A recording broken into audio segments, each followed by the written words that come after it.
Alright, we should be live. Microphone looks good. Alright, we're back, and we are working on the Sixth Doctor and Ian Chesterton. Best friends forever.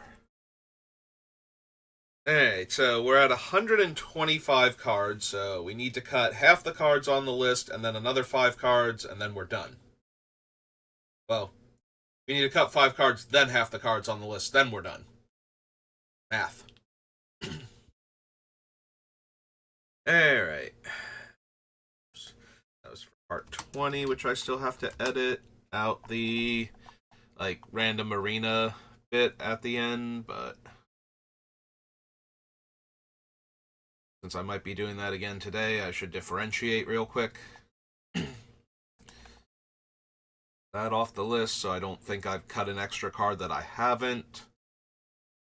Alright, so let's go over the list again. Got our good friend Soul Ring, Swords to Plowshares, Mana Drain, Nature's Lore, Force of Will, Lightened Tutor. We might not have the blue cards for Force of Will and Force of Negation. Real quick, actually, let me check and see how many blue cards we still have on the list. So we got 1, 2. That might be a better use of my time than this, so besides each other, we have 2 for the 2 exile blue cards to counterspell.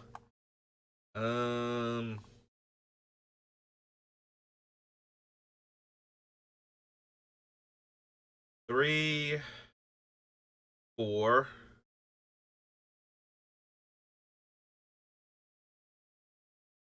5, 6, back to 7, 8, 9,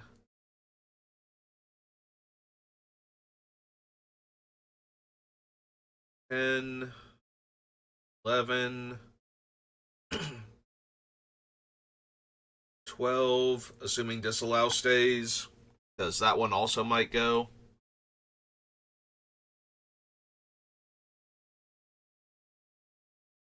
13, 14, 15, 16,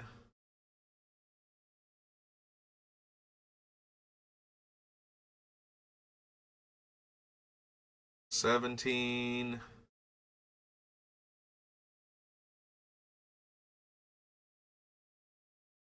18, 19. It is not looking good, honestly. 20. It's the other one. 21. 22, but it is itself a free counterspell, so 23, 24, 25, 26, 27, 28.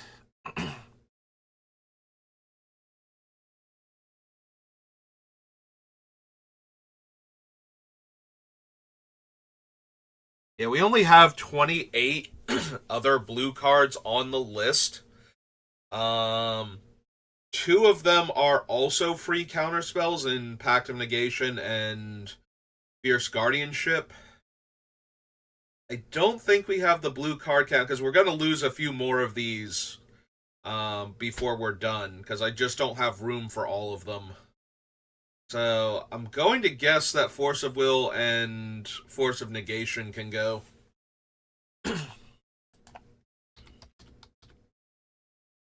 They're not actually at their best here. And it's going to be very difficult for me to have a blue card in my hand to cast them for free, so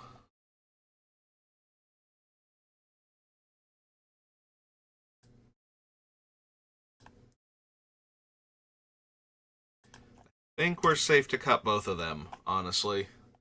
I do want to keep Fierce Guardianship and Pact of Negation, because I will be tapping out a lot, which is the main reason why I would want a counterspell that doesn't cost me mana, but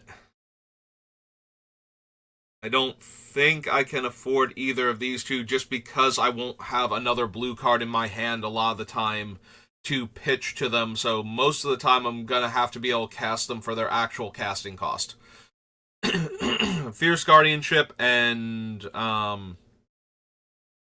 know, does foil just discard an island out of curiosity? I want to check that. You may discard an island and another card, but it's any other card rather than pay the spell's mana cost.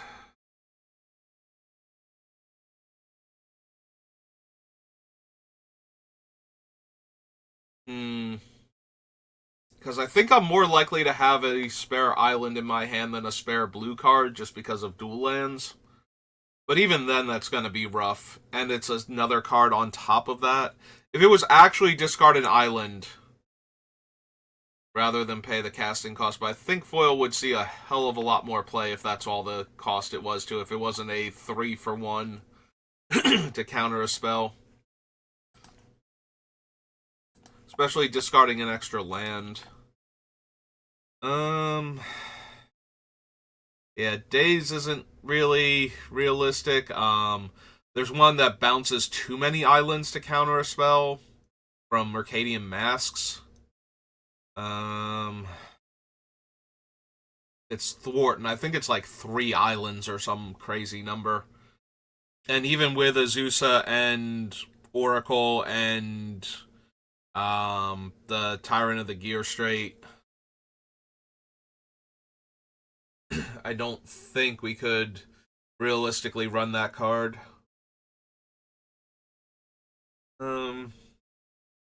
What are the other free counter spells? I'm trying to think if there are any other ones that we could reasonably run. I don't think that there are. I already have Offer You Can't Refuse. Swan Song doesn't hit enough different things at 1 mana. Like, it does, but it doesn't. Like, its range isn't quite where I need it to be. Let me double check Swan Song just to... Oops. Swan Swong.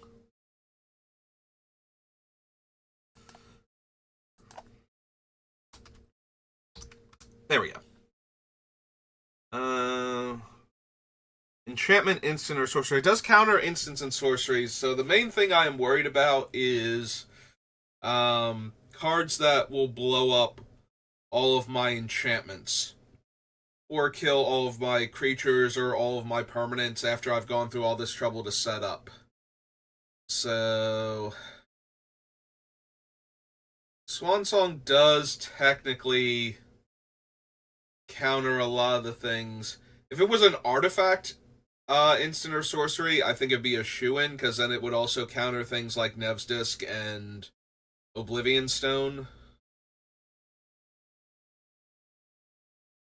But it's possible I want to replace like Counterspell with this, for example, just to ease the mana requirements and make it easier to hold up the mana to counter something relevant. I think that might be a legitimate consideration at this point, because we just do not have the blue cards to begin with for the free ones, so I need ones that are cheap, and I don't really care that much about the drawbacks. I'm having trouble thinking of any other, like, 1 mana counter spells or free counter spells that have the range that these things have. Like, I don't want any Force Spike variants, because I don't want the opponent to be able to pay to get out from underneath it. And I don't want any and I can't run any of the free counter spells that rely on me having things I'm unlikely to have in hand at the time. Like, even foil's a bit rough because I want to play out all of my lands normally, and I have to have specifically an island in hand, so. And then I still have to discard another card. Which is still more realistic than, I think, Force of Will or Force of Negation in this deck. But not by enough.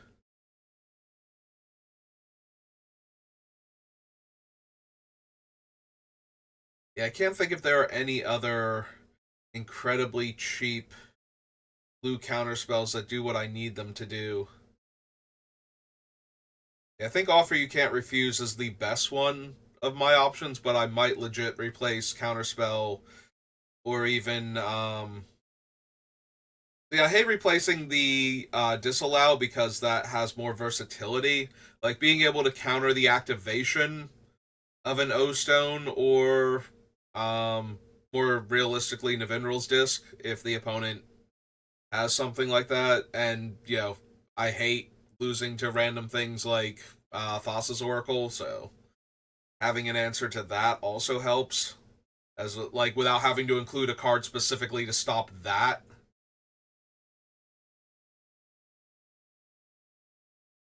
But yeah, we might replace regular counterspell with Swan Song, I think, but let me let me get back to the list and because that's just a 1-for-1 exchange, so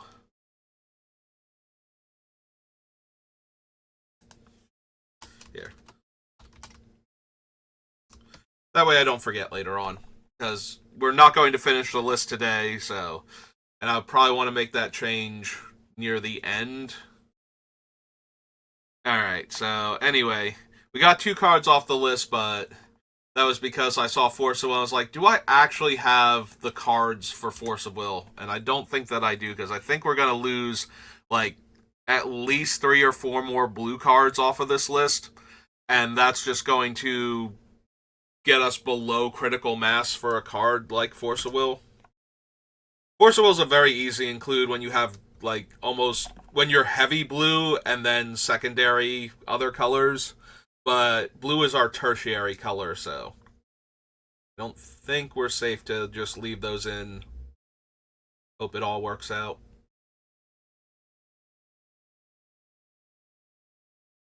Um, hmm. Might still get rid of like Enchantress's presence, or maybe the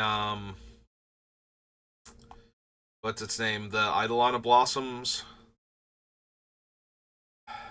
Eidolon draws me more cards because it comes into play, not cast, so all of the copies will draw me cards. But Enchantress's presence is way less vulnerable to removal, being an enchantment. Like, the biggest thing about Enchantress's presence is that because it's an enchantment and our enchantments are the problem, our opponents are likely to kill it anyway, but Eidolon of Blossoms is itself an enchantment. At that point, under that mentality, it should be the Citizen Champion or whatever it's called from Theros Beyond Death. So that way it won't itself die to enchantment based removal, and they have to use creature removal on it. But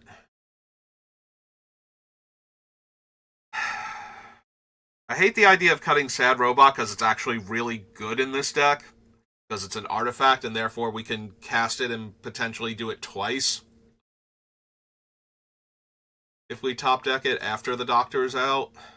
And so we would get 2 lands and 2/2/2s, and then ideally draw 2 cards later on. Azusa really helps the deck, especially with the Ravnica bounce lands on the list and Amulet of Vigor. But there's a real chance we might wind up cutting all of those to make room, like just cut the entire subset, because we need 1 or 2 of the other cards in play. Like, we need Azusa or we need Amulet of Vigor for the bounce lands to really pop off in this deck. Excuse me. Get some water. Like, as it stands right now, if I just run out Azusa without the bounce lands,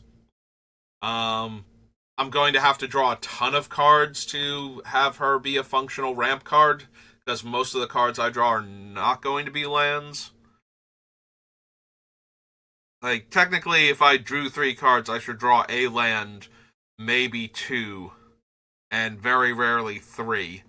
But more often than not, that's just going to give me 1 extra land, and then I have to have already played a land for her to be doing anything. But with the bounce lands, if I draw a bounce land, that's 2 land drops for that turn. So she's still ramping me in that regard. She basically negates the downside, and then, if we ever get the amulet, we can do absolutely silly things, like play the bounce land 3 times in the turn and get the mana from it. So I like having access to that. I just don't know if we're going to have room for all of that, because it does need to actually show up, and none of the parts are really tutorable with how I tutor for things with this deck. Like, I think I have what's its name, right? From yeah, Enlightened Tutor. So Enlightened Tutor is my only way to get an artifact. Search for Glory is my only way to tutor up Azusa. And neither of them can get the bounce lands to my hand, nor can they get Amulet of Vigor. So, or I'm sorry, one can get Azusa, one can get Amulet, and neither of them can get the bounce lands. So it gets a little bit rough trying to assemble that combo. And we have so much else going on.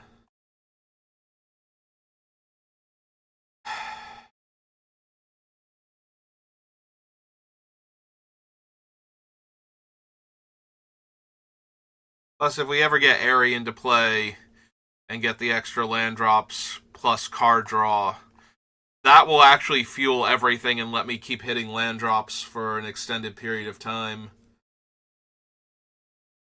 Because then I can, if I'm doing the bounce land thing and bouncing itself, I'm at least drawing a card each time, and I have like 5 land drops in a turn, so I should be able to hit another land, even if I'm not getting the extra mana, like Amulet of Vigor hasn't shown up yet.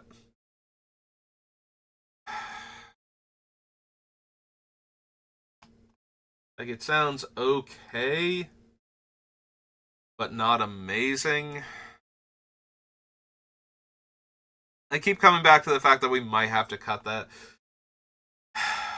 Alright, if I'm being honest, Mirror Entity can probably go. The biggest thing with Mirror Entity is the Sea Devils saga, where all of a sudden all of my creatures could be salamanders, and therefore kill all of my opponent's creatures when they go unblocked. So the problem is, A, that's an onboard trick, and B, it's kind of meh. Like, if they know I can do this, they're not gonna fall. Like, okay, some opponents might, but it just takes one person at the table realizing this and deciding that it's better to keep the other players around than to keep that information to themselves. For them to go, I mean, I'm blocking because I don't want all my stuff to die anyway and take the damage, so I might as well block this way. And then they'll be like, oh, right, Mirror Entity. And then they will block also.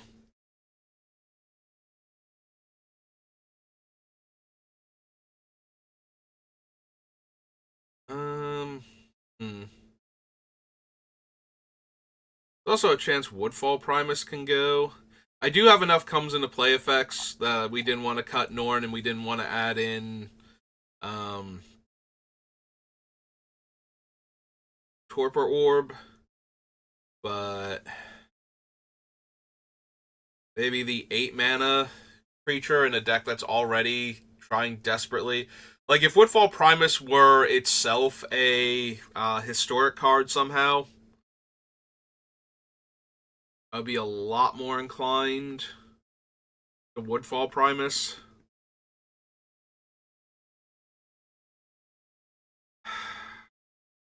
Hmm.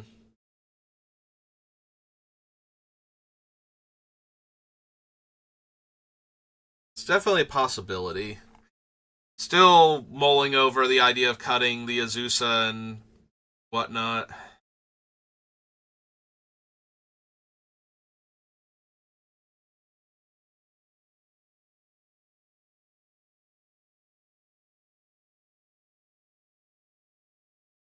I wonder if it's possible I cut Azusa specifically, keep the amulet for the Tyrant and, like, Oracle of Moldiah.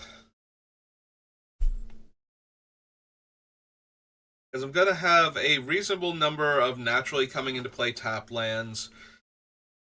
We're running like one or two artifacts that naturally enter tapped that produce mana, like Worn Power Stone and Firemine Vessel, I think are the two. Does Firemine Vessel enter tapped, or is it just that taps for 2 mana? Let me double check Firemine Vessel, because now I'm forgetting.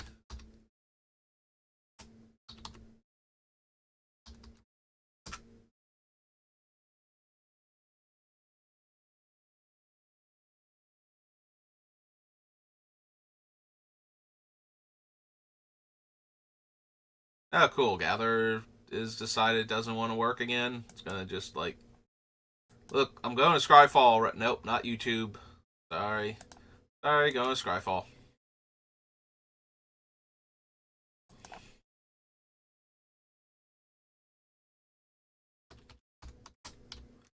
If you're not going to help me... Yeah, it enters the battlefield tapped. Okay. So, Firemine Vessel works with it. The token copies of Skyclave Relic will work with it.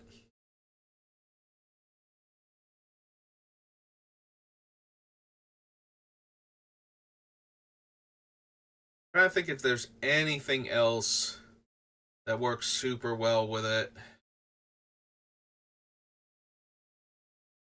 or that's relevant with it. Like, the Myriad on the one guy doesn't matter because they get exiled, so untapping all of them doesn't really do much.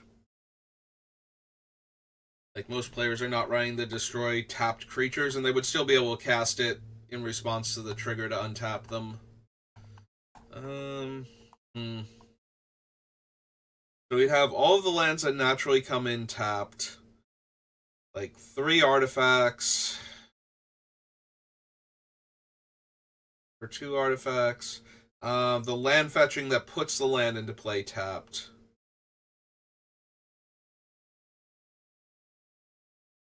The biggest thing about Amulet of Vigor is that if we ever copy it, anything that comes into play tapped that adds mana actually gets stronger for every copy of Amulet of Vigor we have, which makes it kind of tempting to run this anyway.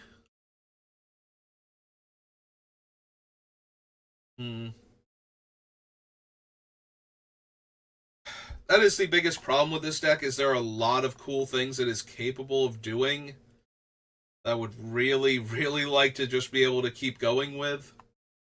But we don't have room for everything, so a whole bunch of stuff is just going to randomly have to go.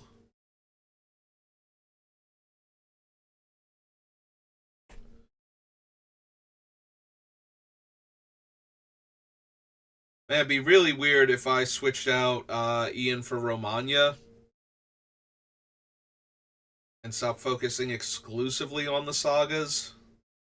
Because he does do a lot of work with all types of historic permanents, and she makes token copies of tokens that entered the battlefield this turn, so that would still meet the deck's color requirements. I'm wondering if that would even be slightly better.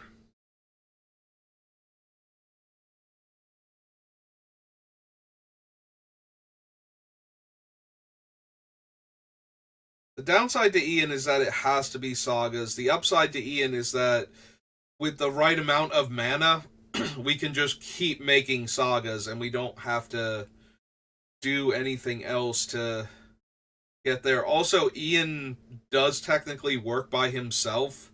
Like, Romana needs me to make a token first, and without the 6th Doctor in play, or Ian making the copies of it, she has less good tokens to work with initially. Like, the whole point of the deck is to start making token copies of things that aren't normally tokens, so that way we can keep copying them. So in order to do that, we need cards that are actually capable of producing the tokens, and Ian is capable of producing the tokens. especially with our one, like I said so many times, Three Blind Mice is probably the most important non-commander card on this list right now for what we're trying to do. So,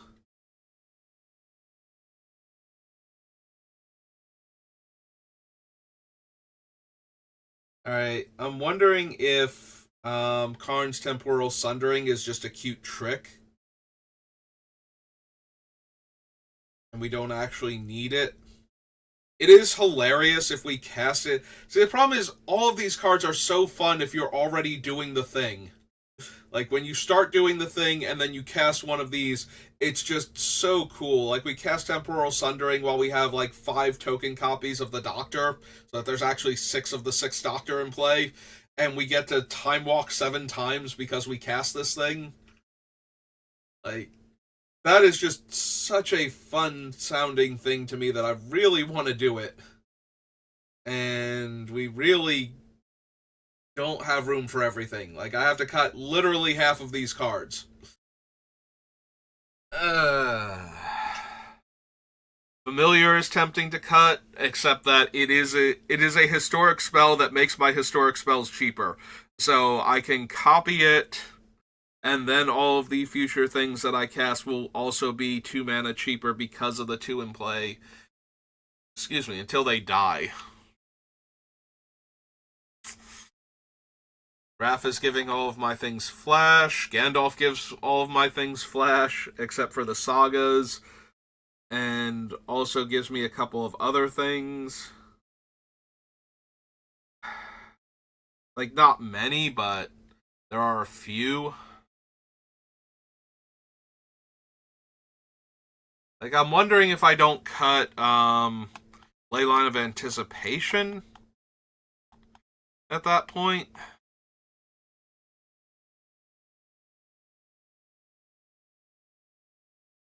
Hmm. Do you want to keep Smothering Tithe? Oko is a potential cut. He's just raw power in this deck. And the potential to make 2 of him or more. That way we can just turn everything into Elks. There's just a herd of Elks in play now. And we don't have to deal with any problematic artifacts or creatures.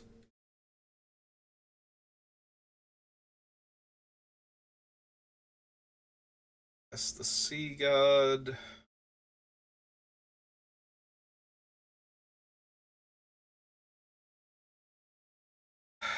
Maybe there's a world where I cut that. It's an 8/8 hexproof. Locks down all of my opponent's non-lands, but I'm no longer running Fall of the Thran, so it's not like I can Armageddon plus lock down all of their other stuff.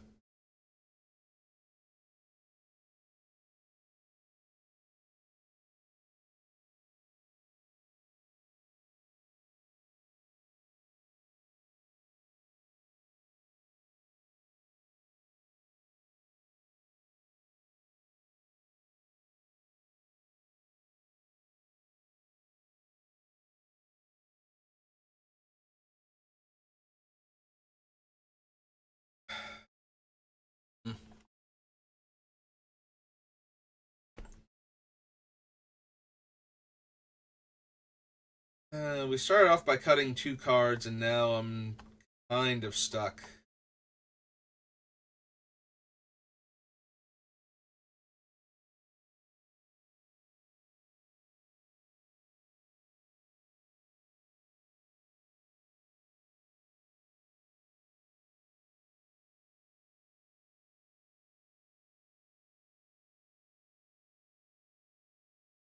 Could be Satsuki. It does help, though, to get to the important chapters faster. We have a few things that will do that, but not many.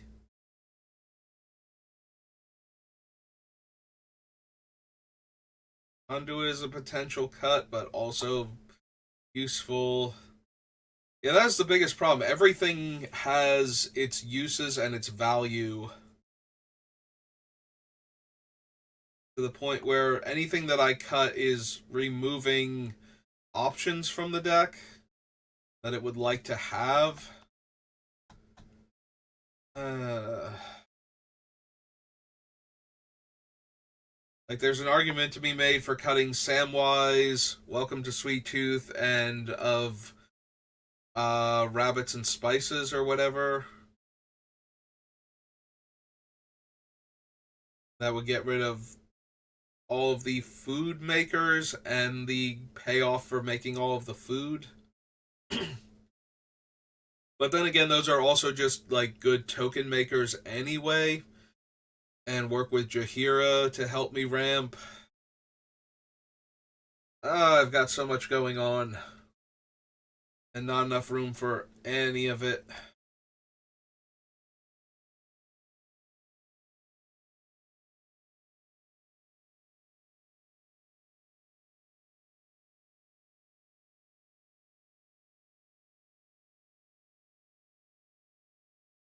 By the time we're done, when this deck pops off, it's going to be absolutely insane and I'm going to love it. But in the meantime, it's got to be able to actually get there and then not have all of its stuff explode right before it does the cool thing. And I do not have enough room.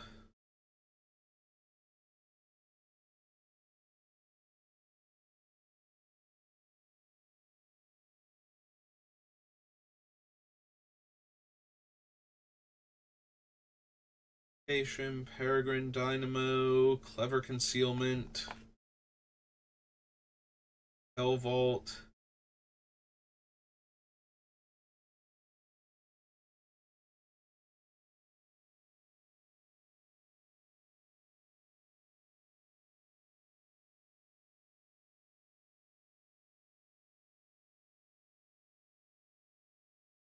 Yeah, all of these things are really good, and I don't want to cut any of them. I don't have room for all of them, and it's just getting worse and worse. Alright, what are my remaining sagas? Right, these are all of them together.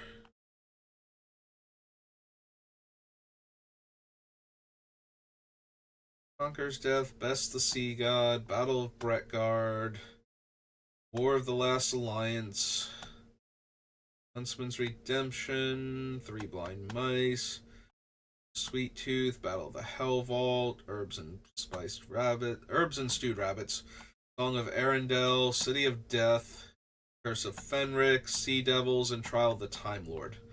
I'm thinking of cutting the Trial, the Hell Vault, and Kiora Best the Sea God. I think those are the three weakest. Trial, I think, has the best chance of staying.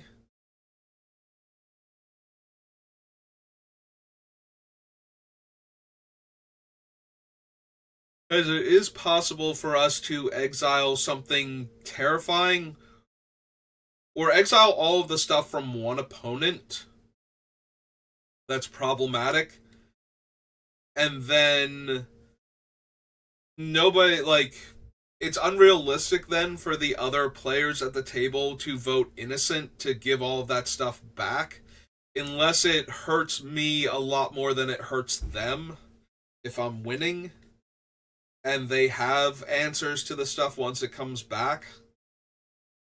Because it's really hard to say, okay, all you have to do is vote with me, and this opponent gets 3 for 1, and it's not even your 1 anymore.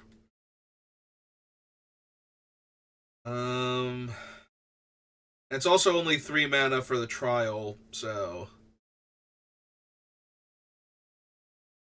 Like, the Hell Vault has to give the stuff back. The Hell Vault is in there mostly because it makes Avacyn, and that's really cool. But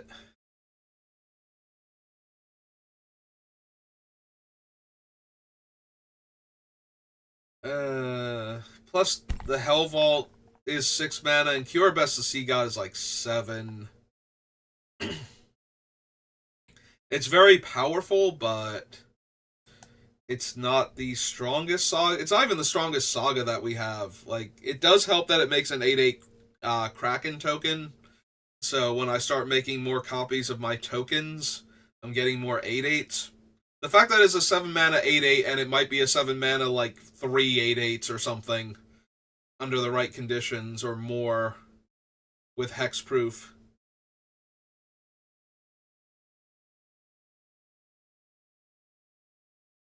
Like a lot of our things are cogs in a machine type of thing where it's not that they are powerful, it's that all of them together are insanely powerful. Best the Sea God is like just raw power for the deck that can also be like the big cog that turns all the other ones and makes it actually kill our opponents. Or the big one that all the little ones are building up the energy to push over so that it turns and crushes our opponents, because that might be a better analogy at that point. Like, all of the other pieces are what would make this coming down suddenly. Here's an army of 8/8s with hexproof.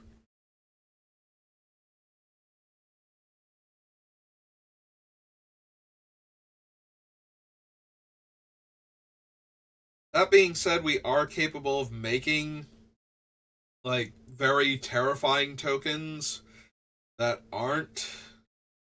probably aren't as good individually as an 8/8 Kraken with hexproof, but they're also doing other stuff in the meantime.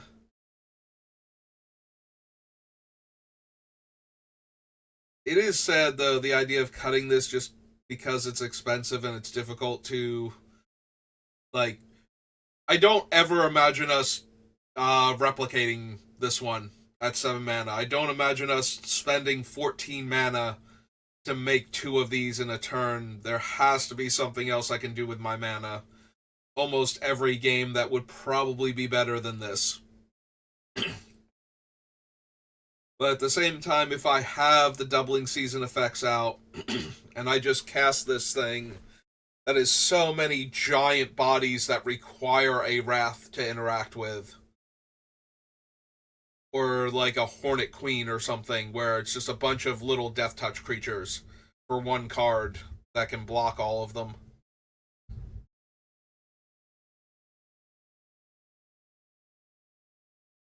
I think we can cut Battle for the Hell Vault.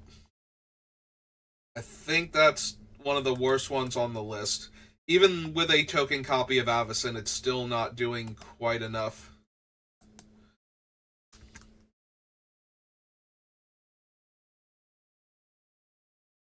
Also, I can't exile my other sagas, so I can't exile, Three Blind Mice or something in order to reset it. Or City of Death or something, so.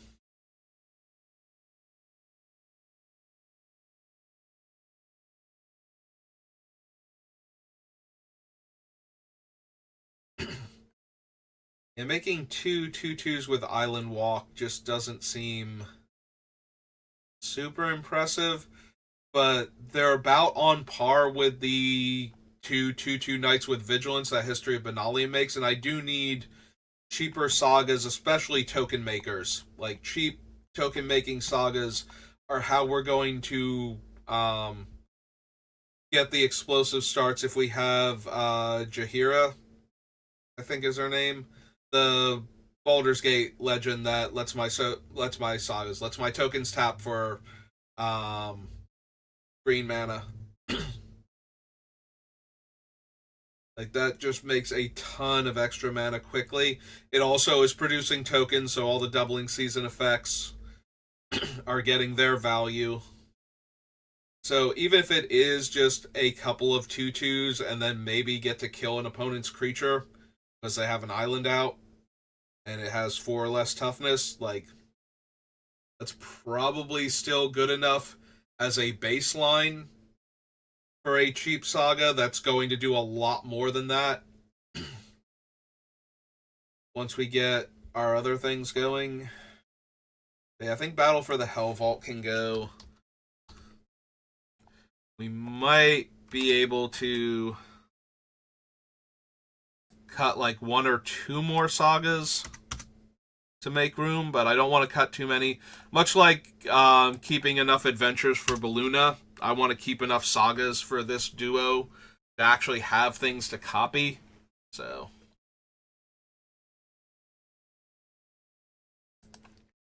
alright, so that's the Hell Vault gone. I have made 3 cuts and it's been 40 minutes.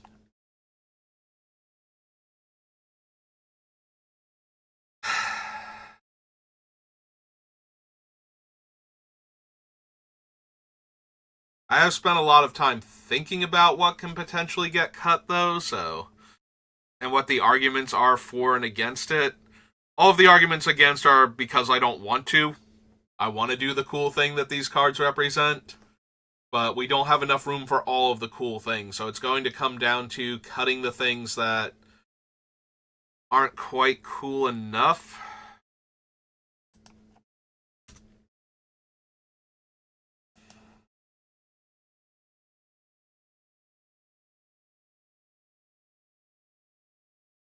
I feel like we can probably lose Woodfall Primus at, his 8 mana casting cost. Because I have so much else to do with my mana that using him as the removal spell. Like, we have other stuff going on that will also do that, so we can probably cut him. He was a potential cut before, and the more I think about it, I would rather just cast Karn than Woodfall Primus in this deck for a very similar effect. Plus, Karn can actually kill creatures with his effect. There are obviously a lot of differences. Woodfall Primus can just die and kill another thing, whereas Karn needs to live in order to be able to kill multiple things, but I think end of the day, they're comparable, and I would rather have something like Karn than Woodfall Primus because of that. Ulamog can stay for right now. There's Familiar. The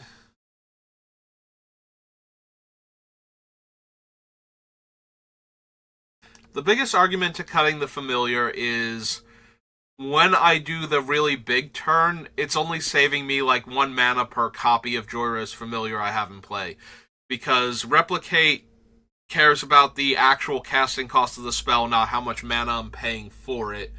So, if I cast and want to copy Elspeth Conquers Death, I have to spend 9 mana to get the first, to get it plus the first copy with Jorah's Familiar in play.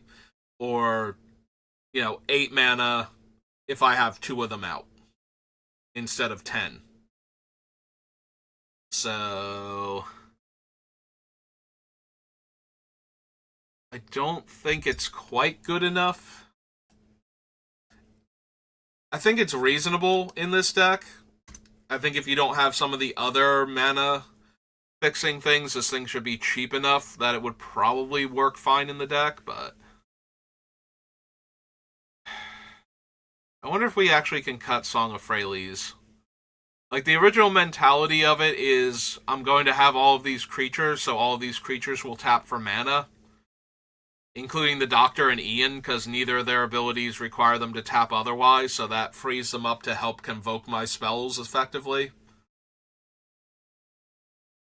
And that might still be good enough. It's also one of the few sagas that doesn't do a whole lot in multiples. The biggest reason to have copies of it is so that I don't lose all of my creatures being Birds of Paradise. That might actually be an argument for cutting it. I think I have enough other mana-producing sources that Song of Freyalise, as reasonable as it is, and as cheap as it is, doesn't really do much in multiples until it gets to the 3rd saga anyway, or 3rd chapter anyway, so that might be a decent argument for cutting it.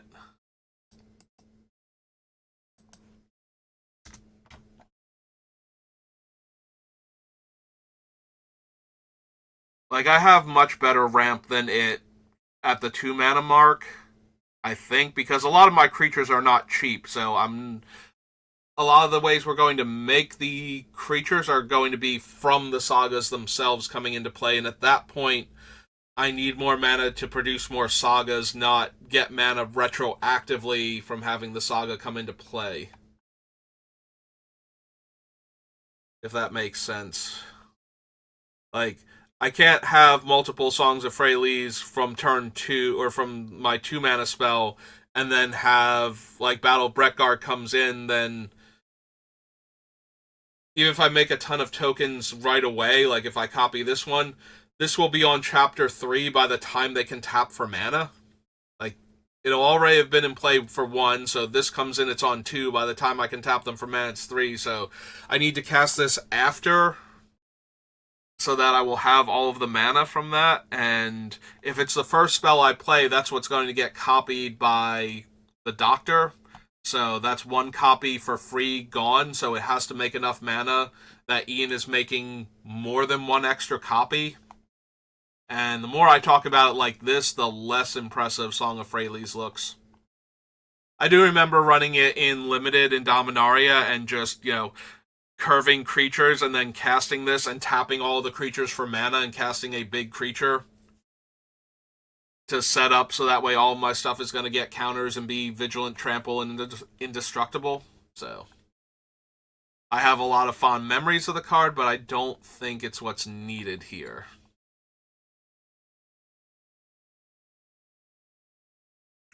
Satsuki, I'm going to have to go over how many other ways I have to add counters to the sagas. Because if I have enough of them, then Satsuki herself can go. Because she's no longer needed. Since that's her main thing. Being able to regrow a saga when she dies is nice, but I don't have any ways to kill my own creatures. So that's less likely to actually happen on purpose and when I need it to.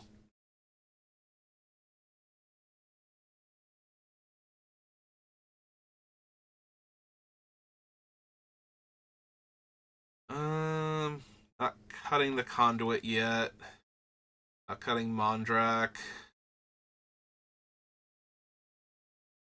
Issa, Sigarda, Gandalf.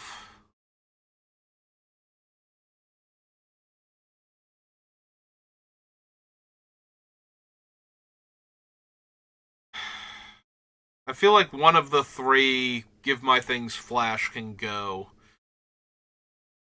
It might actually be Gandalf, only because he doesn't work on all 3 of the primary permanent types I need him to, whereas the other 2 both do. Like, I can't cast my other enchantments at instant speed, but I can still cast my sagas with Wrath. So that's something anyway that Gandalf can't do. And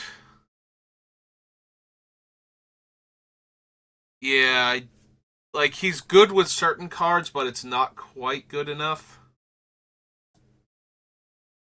I think, like, if I'm going to cut one of them, I think it's Gandalf. And I think I need to cut one of them, because I need to make cuts. So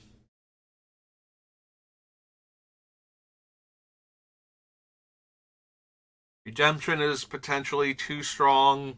Like, it's a 3 mana for a 3/3 at its base. But also I can tutor for a lot of the creatures in my deck that would be worth doing. Like, if I'm trading in a random 1/1 token, because I have tons of those from all of my different effects.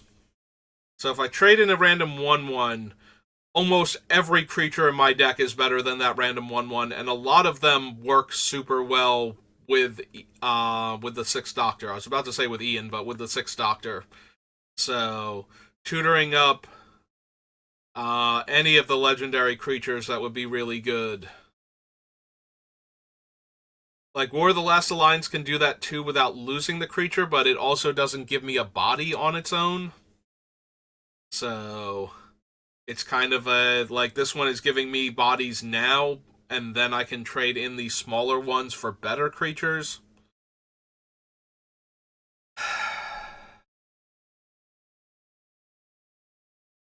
It's not great, but having something that makes a 3/3 token instead of a 1/1 token in, like, the less than 5 mana range is probably still something I'm interested in. I'm not saying it won't get cut, but it is another thing that could get cut.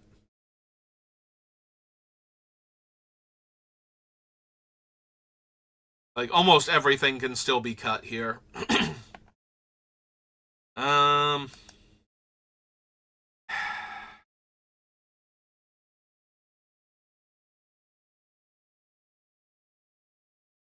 Strionic is cheap enough that I might be able to copy the Doctor's trigger more often than I could with the lithoform engine, but I do lose the lithoform engine's ability to effectively replicate any of my spells for 4 mana or less, depending on what I'm trying to copy. But I'm already super mana intensive, and I already have tons of other ways to copy things, so maybe the lithoform engine can go then. I do love the lithoform engine. It's one of my favorite cards. I love making token copies of non-token things, in case you couldn't tell by how interested I was in building this deck, but it's also not at its best here when I have so many other things that can do. The important thing that thing is doing is making token copies of permanents, but all of my other stuff can do that too, and that's kind of the whole point of the deck, so I don't necessarily need one of the more expensive ways to do that. It's kind of like the difference between getting enchantments back with other cards that will do it slowly over time versus like a Skull of Orm where I need to spend 5 mana and then recast the enchantment, as opposed to just having to wait until next turn when Starfield of Nyx will put it back into play after the initial 5 mana investment, and then every turn we're getting that. Yeah, I think we can cut the lithoform engine.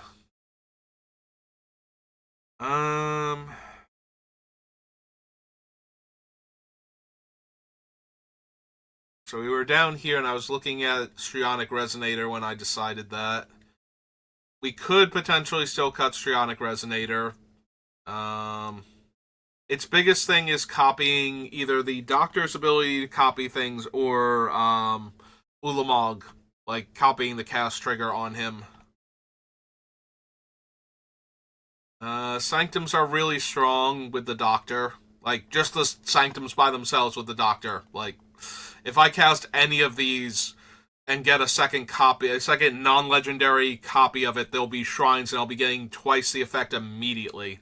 So, drawing all the extra cards or adding all of the extra mana are both really, really strong. And I also like that that is a thing the deck can do that the opponents might not be expecting. When they look at the deck, they're going to be thinking, okay, so lots of sagas, that makes sense, lots of legendary creatures, but legendary enchantments, I think, especially ones that scale off the number of them in play, might take them aback the first time, and for good reason, because it's going to produce a lot of advantage for us if we ever do that. Excuse me. We have enough recursion, we can probably ditch the Timeless Witness. Like, we have enough mass recursion. I already cut the Eternal Witness for similar reasons, but I just don't think I have room for a 4 mana 2/1, even if it can make itself into a token on its own. Like, that was the main argument for keeping it, is it will turn itself into a token later on, if nothing else can.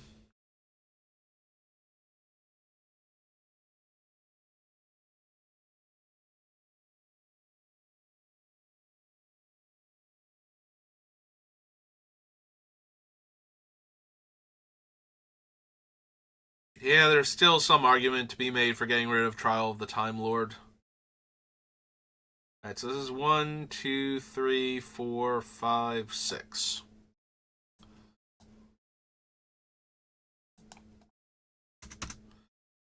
We are below 120 cards, and we are coming up on the hour mark. And let's be honest, I am not making a ton of progress right now. I think I need to mull over more if I want to cut those certain cards, so I think I'm going to call it there for the deck building for today. We'll go do my standard dailies or possibly the midweek magic, depending on what it is, but if you're watching this on YouTube, thank you for watching, and I will see you next time. Have a good rest of your day.